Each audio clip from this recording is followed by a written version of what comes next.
Hello, and welcome to day 2 of ATX Television Festival Season 10. I'm Jennifer Morgan, the festival's Director of Programming, and wherever you're tuning in from, we're thrilled to have you here.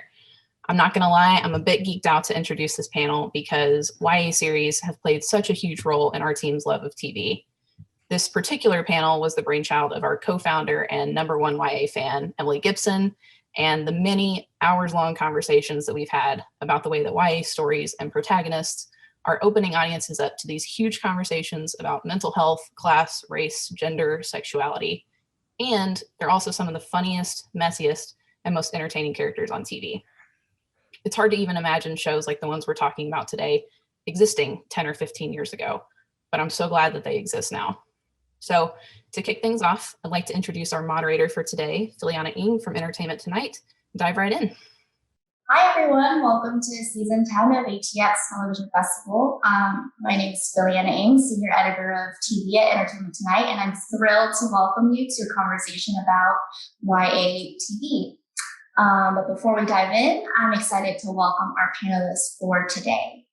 First, we have Tracey Wigfield, writer, showrunner, and executive producer of Peacock's Saved by the Bell. Hi. Gina, Fattore, showrunner and executive producer of Dare Me, which is streaming now on Netflix. Gina. Here I am. Hi. Michael Cimino, star of Hulu's Love, Victor. Heyo. And last but certainly not least, Kaylee Bryant, star of the CW's LEGACIES. Hi. Hi. Thanks everyone for, hopping on and taking part in this conversation. It's so awesome to have, an amazing kind of group of talented writers and kind of actors to really kind of dig into this topic. But yeah, I'm a huge fan of kind of teen shows and obviously its place in pop culture. And since we have a mix of writers and actors, writers who are often the masterminds behind these compelling stories, as well as the ones who kind of bring them to life on screen and the actors. I'd like to start with a fun question just to get things started. You've all had kind of varying relationships with teen shows in your careers, but what were those shows or characters that were formative for you growing up or helped shape your idea of what was possible? Tracey, I guess I'll start with you. Well, my show is a reboot of an old kids show, basically, Saved by the Bell. And so that's an obvious one. I watched that show. Basically, it was on reruns all the time from when I was 6 years old through high school, I feel like. So I watched that show a lot. And, some of what I loved about the show was kind of ironic, making fun of it, because it was kind of a really sort of sanitized version of high school and making fun of, how kind of simple and fun it was. But I also just genuinely liked it and it made me happy. And I liked the characters and thought it was fun, but yeah, I liked all different kinds of comedies and stuff. And, I always loved young adult and teen shows like Gossip Girl and stuff, even when I was probably too old to be watching them. There's no shame. Gina, I guess, for you to you. Yeah, I mean, I have to say, as I'm solidly Gen X person, and when we were growing up, there weren't a lot of dedicated teen shows. So I was like that 11-year-old, watching, Hill Street Blues and things like that. And for us, I think, for my generation, the John Hughes movies famously was the main representation of being a teenager. But then I have to say something happened when I was in my 20s, and we do not throw shame at people watching YA shows in their 20s, but it was called My So-Called Life. And I actually watched it not in so much, a little bit in its original run, but then it was rerun by MTV, when I was in my early 20s, and I was not yet a TV writer. I was living in Chicago. I was a person, not watching it as we all watch TV now as professionals, dissecting it. I was truly a fan of it. And that has, I still think about it all the time. It influences my writing. I've had the joy of meeting people who worked on it and wrote and acted on it. And it's, you know, just the most influential thing to me is my so-called life. Michael? To be honest, I'd say like shows like Drake and Josh and like iCarly and Victorious, like those are all really cool to me. Like growing up, those were something that like I could watch and just like feel like, oh, okay. Like I when those originally came out, I was like much younger. I didn't really understand what it meant to be like a teenager, so to speak. But like it was cool to kind of like look forward to, like it kind of like just made it feel familiar, if that makes any sense. Yeah, definitely. And Kaylee too. It's gonna sound really cliche. I really did love the Vampire Diaries growing up. I loved that, you know, these teens that were in high school were doing these very adult issues and they had to handle these insane issues on their own. So I loved the Vampire Diaries growing up, as cliche as it sounds. I mean, what's cool too about this panel is that all your shows are so vastly different from the other in tone and kind of concept.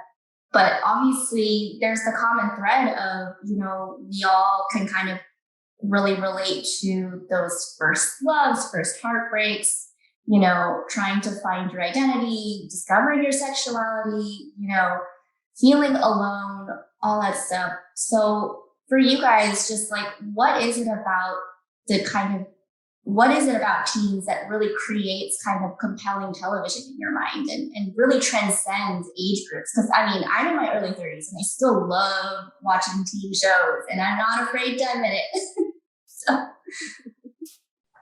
Well, I guess I had never written a teen show before this. I got my start writing on 30 Rock, and I always had written on, like workplace comedies usually about people in their 30s. And so this was a departure for me, and I was kind of nervous about it, mostly because I'm too old to like know who Lil Nas X is or whatever, and I'm going to be screwed writing it. But there's something that I have really loved the past 2 years writing on Saved by the Bell, that it's like everything's high stakes because everything's new, and you just decisions in characters' lives are not locked down yet. Like identity, what you were saying, like identity is still so fluid, and you're finding out who you are and who you want to be in a way that when you're writing about, a girl in her mid 30s finding love in the city, it's like certain things have been decided already, in a way that's more limiting. If anyone else wants to kind of jump in as well. Okay, yeah.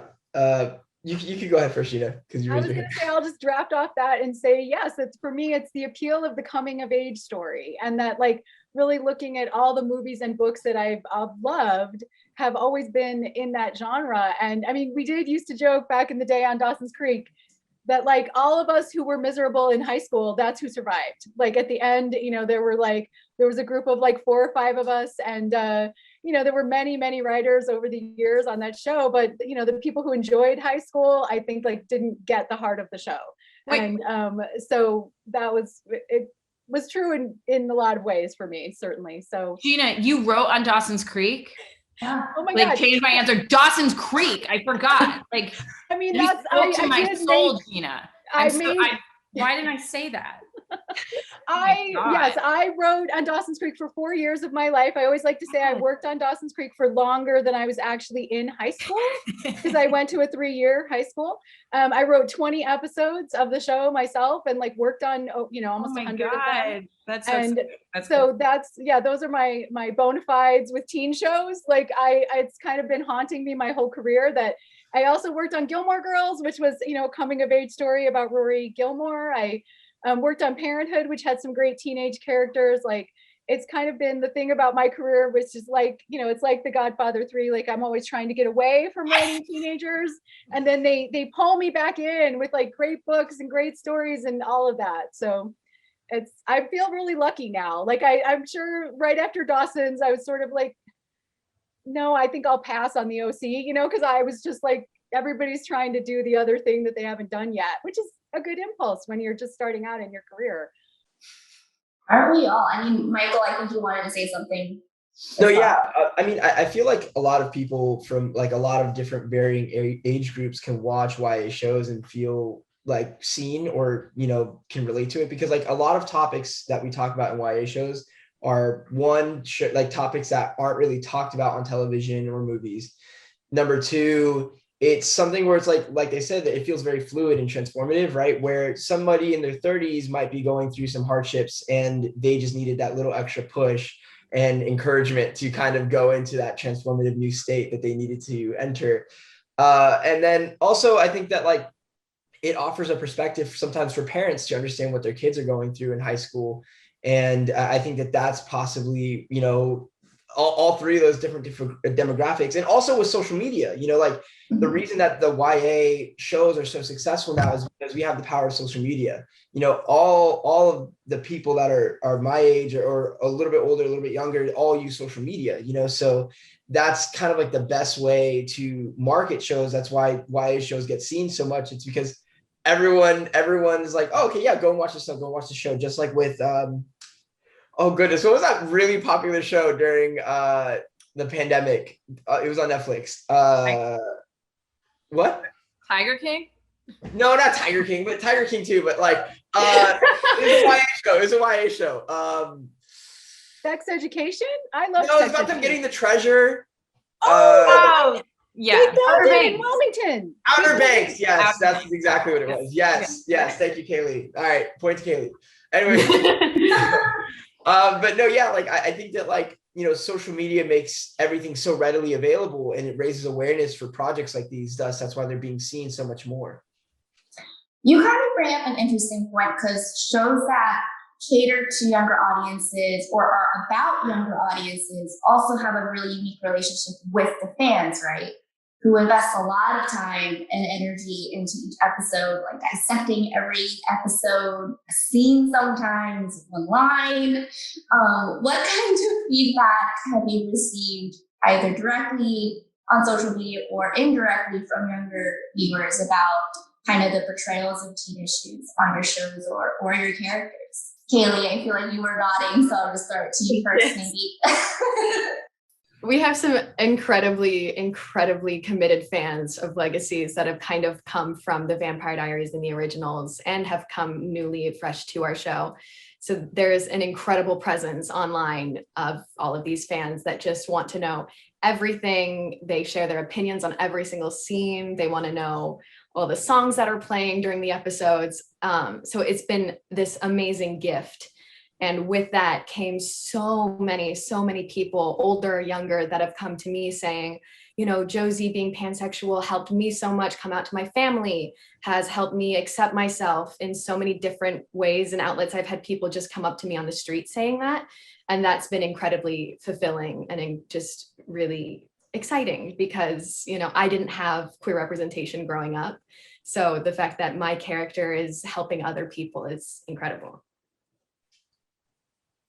And Michael, similarly to you, I mean, your character is also kind of really embracing his kind of LGBTQ kind of plus identity and really leading into it in Love Victor. Yeah, can you speak to kind of any response, reaction from fans, younger viewers about that? Yeah, it's definitely been like overwhelmingly positive. It's honestly super great to just see that people feel seen. I think that like Kaylee could probably attest to this. It's like you didn't see LGBT representation growing up. I know everyone else can attest to this as well. Like 16, 15 years ago, there was no LGBT representation on screen unless it was like some catty gay man, like some quote unquote stereotypical like over portrayal of like a gay man. And now I think that it's like so cool that we have stories like Portrait of a Woman on Fire, like being told on the screen. Like it's just crazy to see.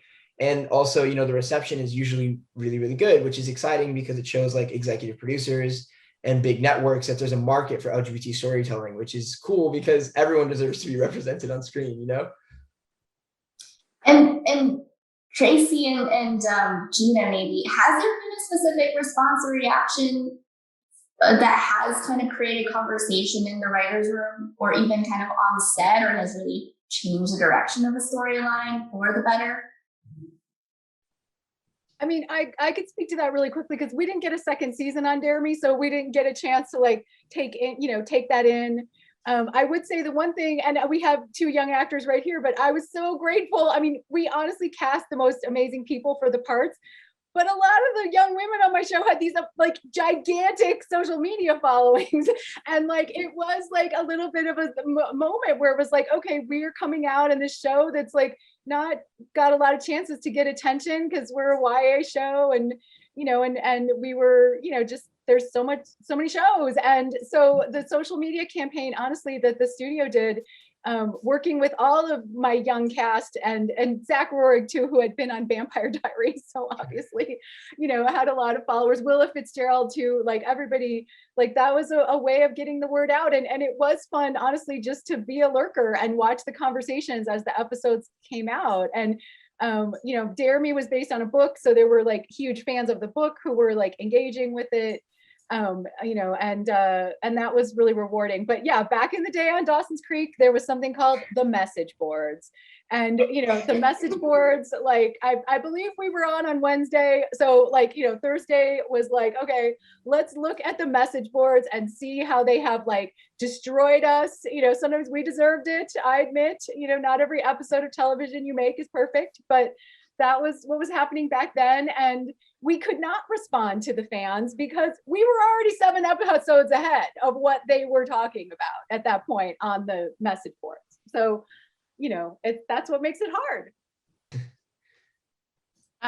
Yeah, I don't think we're writing our second season now. We're about to start shooting, and obviously you read Twitter, and I'm so grateful for all the feedback we get on our show. But in terms of like veering directions and stuff, like I don't feel like we usually do that, just because it's like, the show you want to be making, and it's like if you start doing that, it's like you can very quickly just be following something that isn't exactly what you want to do. I mean, one thing I'll say is like on our on the first season of our show, it kind of piggybacking off of what Michael was saying so nicely, was Josie Toda plays Lexi, who's a trans girl and also like kind of a bitch and the most popular girl at Bayside or whatever. And we got big feedback in a really exciting way about like people, trans kids and all kids saying how exciting it was to see sort of a powerful kind of mean trans character who wasn't victimized and who wasn't like a wise trans person teaching a lesson about being trans or something. And so, it was exciting for us to, we love Josie and wanted to have her in the show as much as possible. But it felt like after that first season, because she kind of, was such a breakout from the show, it felt like this season, like, oh, we can then do storylines that delve, we do one that delves a little deeper into her gender identity. When season 1, I think it was really important to me that we kind of don't do any of that, because I wanted her to just be, this sort of like any cis character, this sort of like Regina George of the show, and, not make her transness a huge part of the character. But yeah, that was one example, I guess. Like, no, like I think that like, we're kind of entering a space now where it's like, I think it's exciting because there's stories being told. Like, I want to see like a gay action film, or I want to see like a gay romance where it's not about coming out. It's not about like their like experience in like the world and how they treat them. I think it'd be cool to just see like a gay love story where it's just the dynamic of being in a gay relationship. Like, I think it'd be cool to like see more things in that space. I think we're kind of entering that space. And I think that as, more LGBT kids and teens watch shows and movies and stuff like these, they can kind of like spin off of that and start writing and start creating, because we need more LGBT writers. We need more people of color as writers to kind of tell different diverse stories. And I think that we're kind of entering a place where we're inspiring young teens to kind of chase those dreams. Kind of piggybacking off of that, I mean, how do you kind of,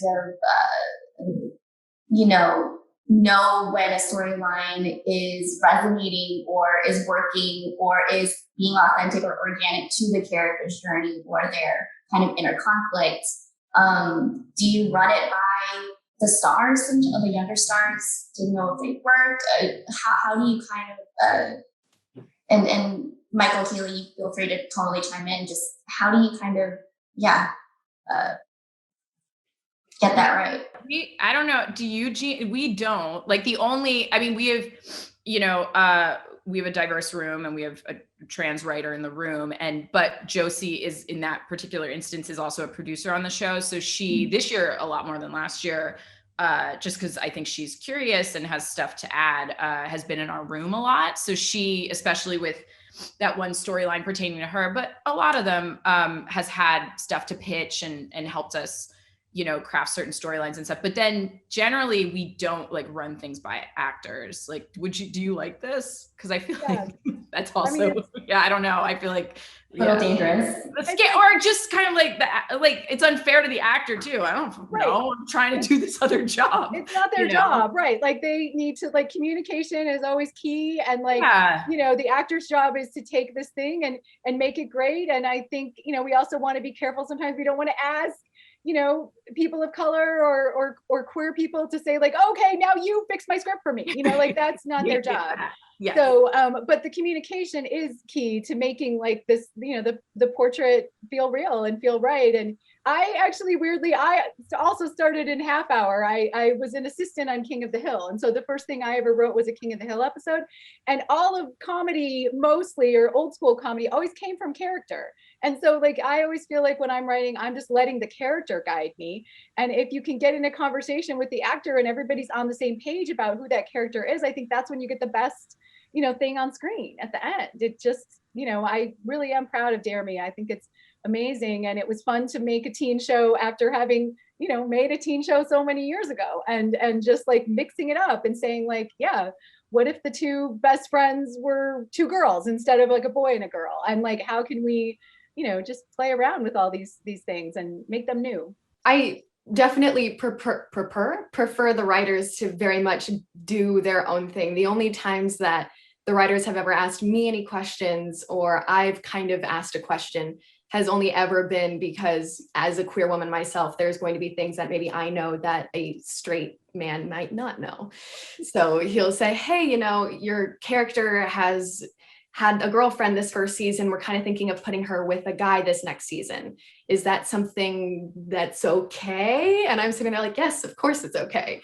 So it's nice when questions like that come up, because it's only I can answer them in that circumstance. Yeah, I think to like Kaylee's testament, I think that like just having an open line of communication with like the people that you work with is definitely ideal.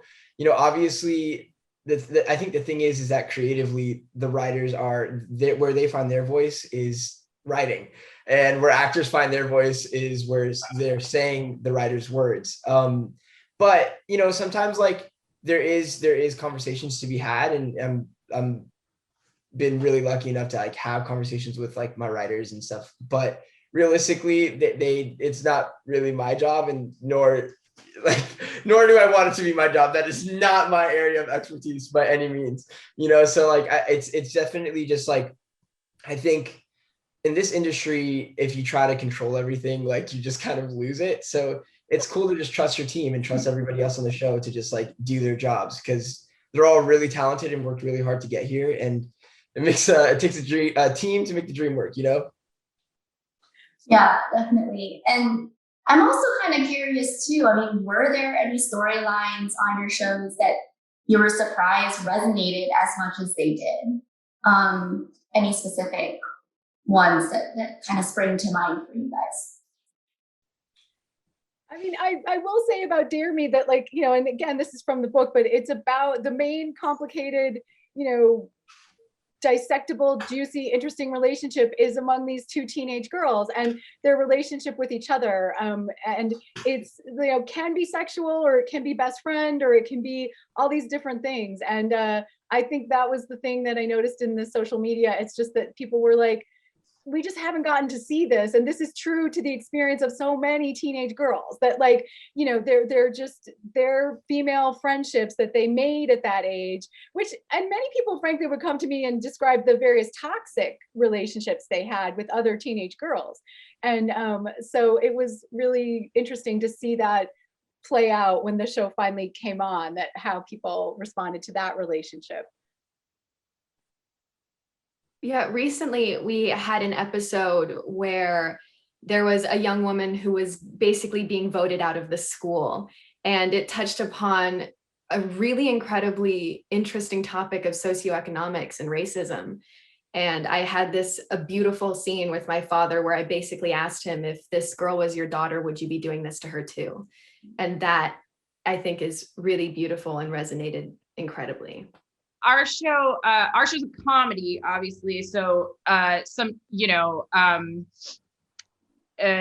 traditionally, I think like comedies, especially like teen comedies, don't delve into like heavier topics, but we, just because of inherent to the premise of our show, it's about these like low income schools that get shut down and then the kids get sent to Bayside. Like, you know, we got a lot of really positive feedback about how the Saved by the Bell reboot is a conversation about public education inequality in America, which sounds ridiculous because a Saved by the Bell reboot sounds stupid. But, you know, just kind of baked into the premise is, you know, this very interesting thing that I feel like not a lot of people are talking about, how in America, but specifically LA and New York, two places you don't think it should be true, like public schools are incredibly segregated, both racially and socioeconomically. And, you know, I, not naively, but I sort of pitched this premise for comedy reasons, thinking like, oh, it would be funny if kids who had a different point of view came into this really weird school that exists within a bubble. But it does open up all these conversations about privilege and race and class and education. And even if you're doing a stupid comedy, you have to have those real conversations in the room, or else you're saying, you know, you have to know that what you're saying is the thing you want to say. Yeah, I mean, you were presented with a very unique situation in that, you know, Saved by the Bell obviously was already established teen comedy in the 90s and contemporizing it for like a new generation, but also acknowledging what had come before. Right. How did you kind of toe that line of coming up with new ideas that today's teens who are smarter, like more like connected, you know, would relate to and really understand and gravitate toward? Yeah. You know, well, I made a decision early on that I think the traditional way that you have seen reboots specifically of this kind of multicam show had been done before is, oh, just make more of them that look the same, but it's their kids or whatever. And so I made the decision that you know, not totally knowing what the tone would be and kind of figuring it out as I went, that it's like, well, what if it was a single cam show and it was like a hard comedy, you know, written the same as anything else I'd written, you know, written like 30 Rock or Great News or whatever else. And, you know, and there's a line to walk, right? Because you want the show to be sort of accessible to families and everyone and younger people. So it's like, it's not going to be Euphoria. Like no one wants to like see Slater's butt. But I do think kids especially are more sophisticated now, and they know when things are inauthentic, and they know when things aren't funny, really, when they're like cheesy and bad. So I was just trying to make a show for adults that had grown up watching the original. And I think, you know, kids liked that, and it brought new people to the show. And Gina, I mean, you kind of touched a lot on your kind of past experience working on Dawson's. And, you know, Dare We exists obviously in a completely different time, maybe, you know, one that's not as simple. Perhaps the world is a little bit more of a pressure cooker. Are there issues that are the same, but had to be handled completely differently, you know, on Dare Me, that solely because of the decade it exists in? It's not the 90s, not the early 2000s anymore. And you know, the heightened nature of the show. I mean, I'm sure there were, but I mean, Tracey said something earlier about like, you know, on a teen show, the stakes are always high because they're the stakes to the character.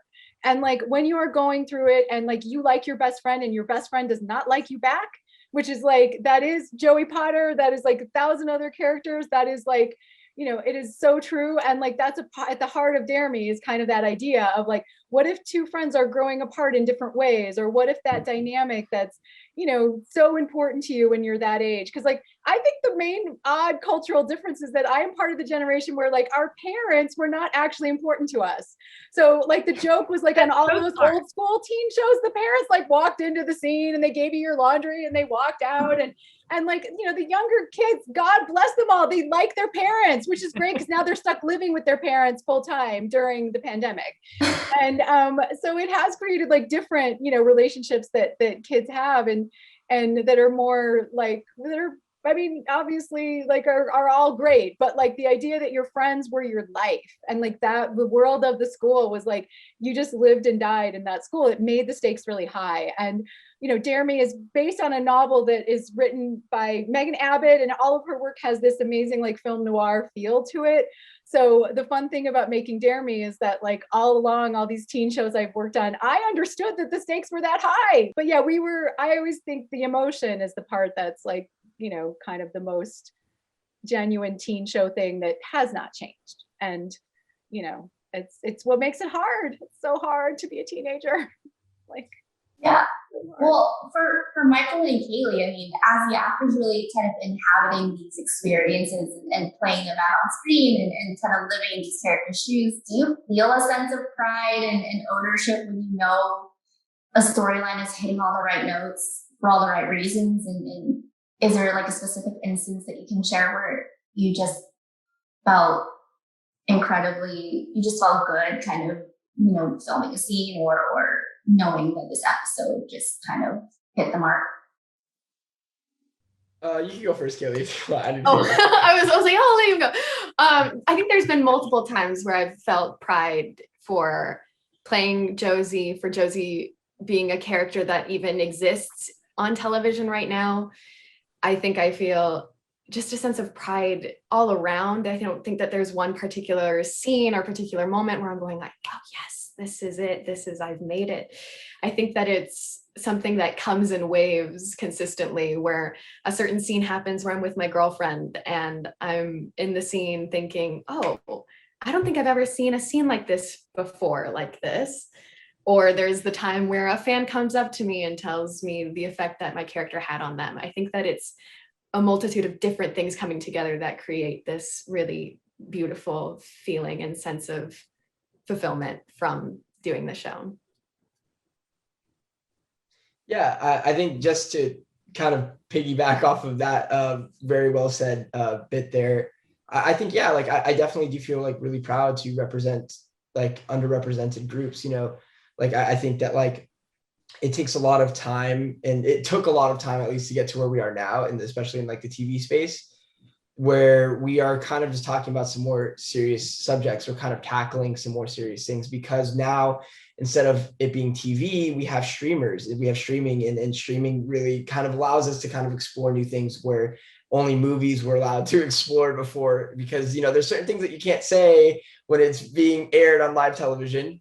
But now it's different, like we have streaming and it's so readily available to everyone for everyone to watch whenever they want to. So I think that makes it all really, really exciting and makes it like a new space. But with that, now you have, because, you don't have everybody sitting there, oh, okay, at Wednesday at 5:00, this is the only time I'm going to be able to watch the show. You have everyone able to watch it whenever they can. So it's like a continuous, long lasting effect. You see people 6 months later hopping onto the show and watching the whole series, binging it in a day, and you get incredible messages. I'm sure Kaylee could attest to that. Like it's really sick to just see that as artists, and like that the show that you're part of is really making a difference in other people's lives. And I think that as an artist, that's definitely the goal.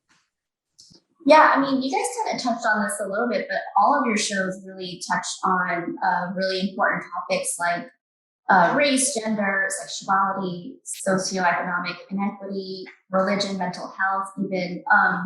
And I'm always interested, like the stories and the conflicts really kind of vary depending on whose lens it's kind of told through, and oftentimes you see it through the adults kind of eyes. So how are these issues kind of amplified when like they're told through the teenagers' eyes rather than in adults?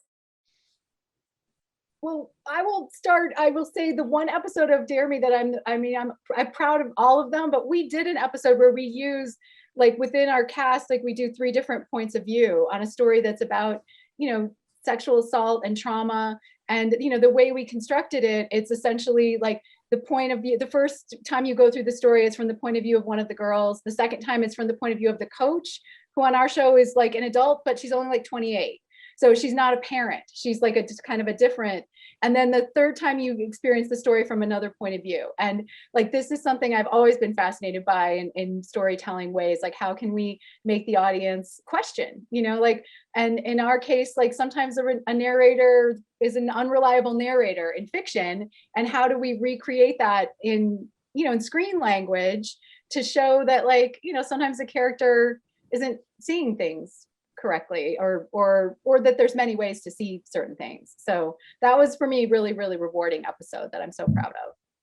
Yeah, I mean, well, one nice thing, and this I guess is why, you know, especially in the 90s, there were so many shows that did like special episodes on shows, right? But it's like, one thing that's nice about that is some of these issues, like the characters, if they're young characters, are coming to the thing for the first time, you know? So it's not like you're telling stories about these characters who, because of their, you know, the many things that happen to them through their lives, they have very strong opinions about this thing. It's like kids are figuring a lot of these things out. And so there's opportunities for like fresh perspectives and like opportunities to kind of like learn at the end and stuff, which, you know, if done correctly and not in a cheeseball way, I think can be kind of nice and, you know, effective television. Yeah, it's interesting. My character on Legacies is kind of the opposite, in the sense that her age isn't what amplifies anything. It's more the supernatural aspect. So Josie's queerness isn't what makes her question herself, or it really doesn't have that effect. She comes from an incredibly affluent family. I can speak English. She is incredibly affluent and has been growing up in this boarding school, this bubble. So she hasn't ever needed to question her queerness. And that's been the kind of opposite effect of the world kind of shifting, is that maybe in time, somebody would feel comfortable enough that it wouldn't even be a coming out story. It wouldn't be an amplified story. It would just be normal. Yeah, 100%. And I think that, like, I mean, there's even shows like Rami it's on Hulu. I don't know if you guys have seen it, but it's like super cool because it's talking about this guy, and I think he's in his late 20s, where he's like kind of still trying to figure it out, and it's still like a coming of age story, but he's in his late 20s, and he's finding out like what his religion means to him and what his religion means to the rest of the world. You know, even though he does have those kind of like preconceived kind of notions, he's still very new to like this path of self-discovery, which I think is kind of like a testament to the times that we are in right now, because I feel like, especially right now, there's a mark that's like constantly changing that we are all trying to find. And I think that in today's day, it's like, where do we go? Like, what is happening? What's the new hot thing? Because everything that was funny a month ago isn't funny anymore now. And it's like, we're in a state of constant change, a constant, what is it called? It's like instant gratification, you know? So it's like, I think that right now we're in a very different time, and shows like these are really important to just kind of attest to that. I mean, Gina and Tracey, I guess I'll throw this one to you guys. Are there any YA specific issues or experiences you haven't covered in your shows or in other projects that you'd like a hand at tackling at some point? I mean, there's stuff I do not want a hand in tackling, like, and maybe it's like, I don't need to like get, like, I don't want to write on Euphoria. I don't need to get deep into like sexuality in like a really graphic way. Am I like a prude or something? No, I think I just come from like I just come from like a primetime comedy background or something. And it's like, I like funny stuff. Like, I don't know if I need like to be on set overseeing like heavy sexuality. I mean, that's a great point for this current moment, because honestly, like, you know, one of the greatest things about, like, you know, we want to tell, I mean, I think it's important to tell stories about teens coming into their own and figuring out their sexuality, because I mean, obviously not everybody has those super understanding parents. And like, sometimes that's a way that like you can get people's stories, you can get them access to stories, even honestly in countries all over the world where like, you know, you can sort of show people different ways of living, and that's important. But we're dealing with, I mean, often, you know, young adults, but sometimes real teenagers. And like I've always felt, you know, we've had many conversations over the years on like, we're asking young actors, where are they in their real life, you know, in their journey as a person? And especially, I mean, you know, I have worked on shows where the actors are 15, 16, you know, and they are, you know, or even younger, honestly. So I think that like we always approach that with a sense of like, you know, you need to be in real communication with those young actors, because who knows where they are in their journey about who they are. And so, yeah, that makes it more complicated. And I know that means we shouldn't entirely shy away from stories like that, because they could be, when they're well done, you know, they can be great and can really. And certainly there's room for shows like that. I don't want to make one. Yeah, I think that like ultimately as artists, we have to like stay true to what speaks to us individually, you know, and like each of us has an artistry, a mastery over our artistry. And so like thus what speaks to everyone is going to be different, especially in you know, today's time. I think that we all have completely different backgrounds. Like most artists do.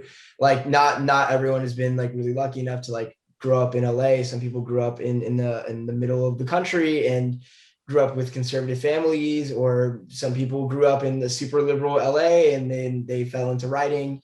I think that like, you know, the time and space that we're in right now, I think it's just ultimately sticking to what makes you feel comfortable, but also like sticking what like speaks to everyone as artists. But with that being said, I do think that like there's room in stuff for every story to be told. And I think that we're kind of going down that path right now for sure, but it just takes time. Like ultimately, again, I think every artist needs to stay, like not stay in their lane, but like every artist needs to find out what speaks to them.